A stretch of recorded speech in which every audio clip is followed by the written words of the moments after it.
2002 সালের ভোটার লিস্টে আপনার নাম আছে কিনা সেটা জানার পদ্ধতি এই ভিডিওতে আমি বলবো।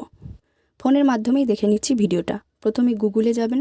গুগলে আসার পর লিখে দেবেন এখানে চিফ ইলেকটোরাল অফিসার WB 2002 এবং এটা ক্লিক করার পর একটা ওয়েবসাইট আমাদের সামনে খুলে যাবে। এই ওয়েবসাইটটা খুলে যাওয়ার পর আমরা এখানে ক্লিক করে দেবো। ক্লিক করার পর ভেতরে ঢুকবো। 4টি অপশান এসছে, তার মধ্যে প্রথম যে নীল রঙের অপশানটি এসছে সেখানে ক্লিক করব। এখানে ক্লিক করার পর আমাদের সামনে অনেকটা বড় লিস্ট এসছে এবং এই লিস্টের মধ্যে একটি বিশেষ অংশকে আমরা ক্লিক করব। সেটি হচ্ছে যেখানে যে ইলেকটোরাল রোল অফ SIR 2002 লেখা আছে, এখানে আমরা ক্লিক করে দেব। এখানে ক্লিক করার সঙ্গে সঙ্গে আমাদের এখানে কতগুলো জেলার নাম দেখতে পাচ্ছি। আপনি কোন জেলায় থাকেন সেই জেলাটা সিলেক্ট করুন এখান থেকে।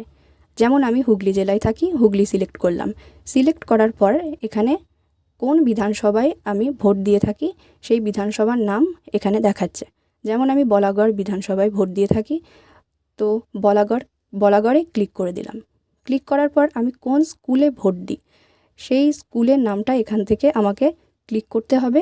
তারপরেই চলে আসবে একটি PDF এবং সেখান থেকে আমি আমার নাম দেখতে পাবো।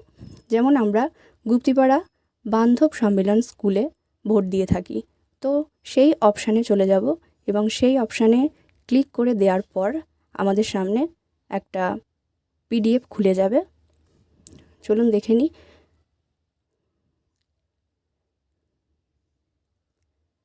এই অপশানটিতে ক্লিক করার সঙ্গে সঙ্গে দেখা যাচ্ছে এখানে কিছু টেক্সট আমাদেরকে এন্টার করতে বলছে। তো টেক্সটটা এখানে এন্টার করে দেব।